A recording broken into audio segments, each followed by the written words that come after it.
I think we have some time for questions from the audience. So if anyone would like to ask a question, we have microphones in the audience. I think we have someone in the, two folks in the center of the room.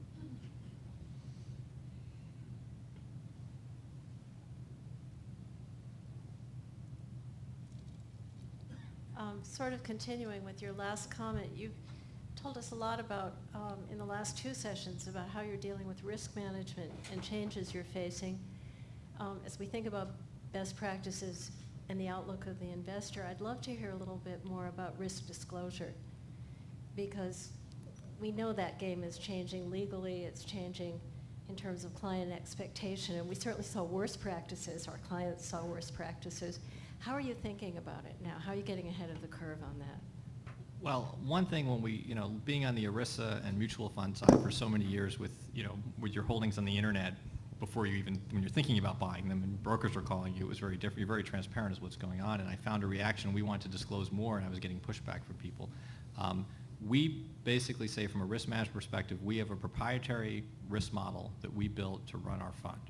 We will show you, we'll sit with the client and we'll show you what the exposures look like. But we are very open to, and this is taking a hold that other firms are saying, people say, well, I want separately managed accounts. I want transparency. Well, do you want 10,000 holdings? What do you do with that? But we're very open to say, take our portfolio and we'll give you a time series and you can put it into algorithmics, into Borrow, into Northfield, and come back and ask us questions about that. So I think one way you say it is you have to be willing to give your information for somebody to go analyze it. Which is, I think, a traditional way of getting the consultant community and your clients, comfortable with you. So you have to be open, and I've had debates with managers who say, well, if I give that away, I'm giving up all my alpha.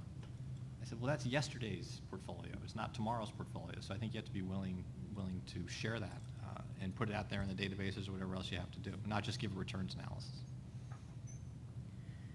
I think we mostly run separately managed accounts. I mean, we don't have any mutual funds currently, so obviously clients have exposure to their holdings on a daily basis. We subscribe to various risk models, but given the 30 people investment staff we have, we also have built many risk models ourselves. So we try to address risk in various ways. Some of these risk models have also been developed in the last 1 or 2 years. Because if I look at the firm's last 20 years of existence, we have had two-year periods where we have struggled some, 98, 99 and 07, 08. And we have built, and as a result of that, you build even better risk models which try to keep your alpha upside while limiting your drawdown to some degree, and we believe we have done some of that. And as we have developed these, we have shared that with clients. Do we have another Mike? I was interested to hear from Arup that Numeric uses capacity constraints as extensively as they do, but I think that's commendable, but my belief is that it's relatively rare in the industry. So my question would be mainly for Jack. Do you see that use of formal ex-ante binding AUM constraints as being common, and is it increasing or decreasing among your managers? I think it will become increasing among managers.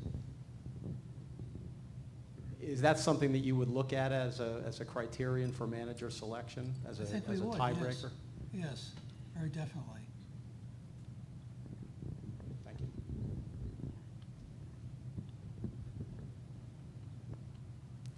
Over. Yes.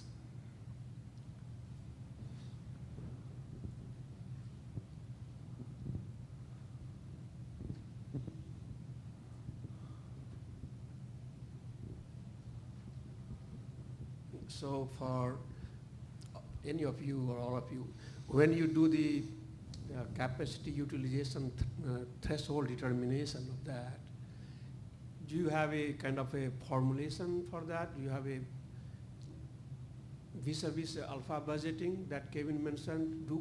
Are we able to connect these 2 points? And can you kind of share with us something on those lines? Thank you. So basically what we have done is we have daily transaction cost data going back to 1995 because we have started, and that's all internally collected. So we have a very good idea of how much it takes to trade 10 basis points or 20 basis points or 30 basis points of a name. And so therefore what we do is when we look at capacity, there's some judgment involved. We run what we call a smart simulator, daily trading going back in time with different capacity levels.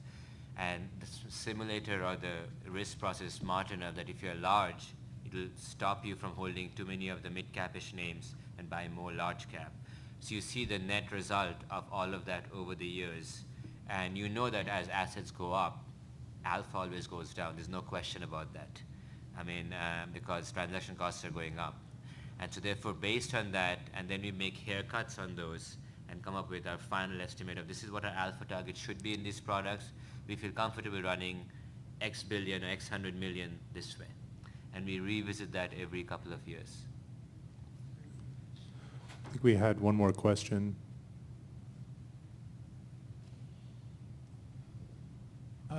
This is a question for all of you, really. Given the events over the last couple of years, one thing that's I would think is clear is that there are a lot of people pursuing quantitative strategies.